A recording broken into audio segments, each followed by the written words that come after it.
Welcome back to Empowered. I'm Elizabeth Namovsky. Today's episode, are you prepared for the challenges of aging and aging parents? Now, Tina, before we went to commercial break, you were talking about someone in your family and they didn't want to appeal to her at all. Like she just wanted to do her own thing. Can you please explain it?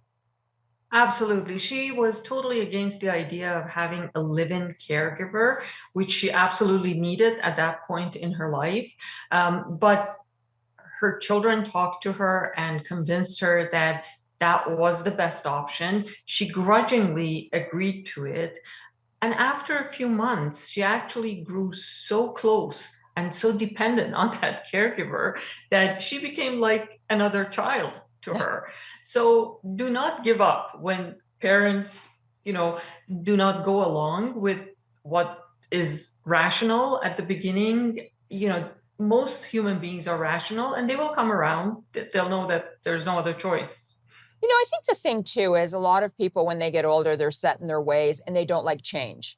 And Yes. with that whole not liking change, they don't want strangers coming into their house. These strangers are there to help them.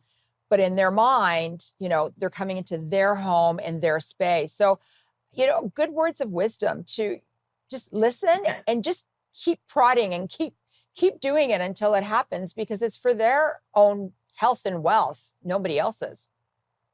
Absolutely. And then as time goes on, unfortunately, as they age, they will get more frail. Yeah. And that frailty also is sobering because you realize that as much as you want to be independent, you just can't. Your body is not going along. So you have to accept the care in one form or another.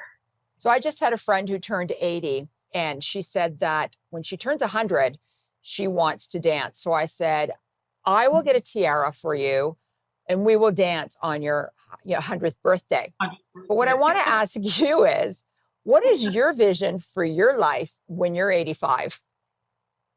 That's a very good question. You know what? When I'm 85, as long as I have my mobility, I can move around, I have my vision, and I can read, I'm going to be happy. And as long as I have my friends and family around me, because social life, I think, is a big component of happiness when you age. I have a client who's 95 years old, great shape, and she credits her long life and longevity to her friends because she has a great social network that keeps her going, keeps her motivated. So as long as I can get up in the morning and feel motivated, I'm happy when I'm 85. So now I'm going to go to the other portion that makes you happy as well. We both are financial literacy advocates. And it makes us happy to help people with their lives, with money and help guide them out of debt.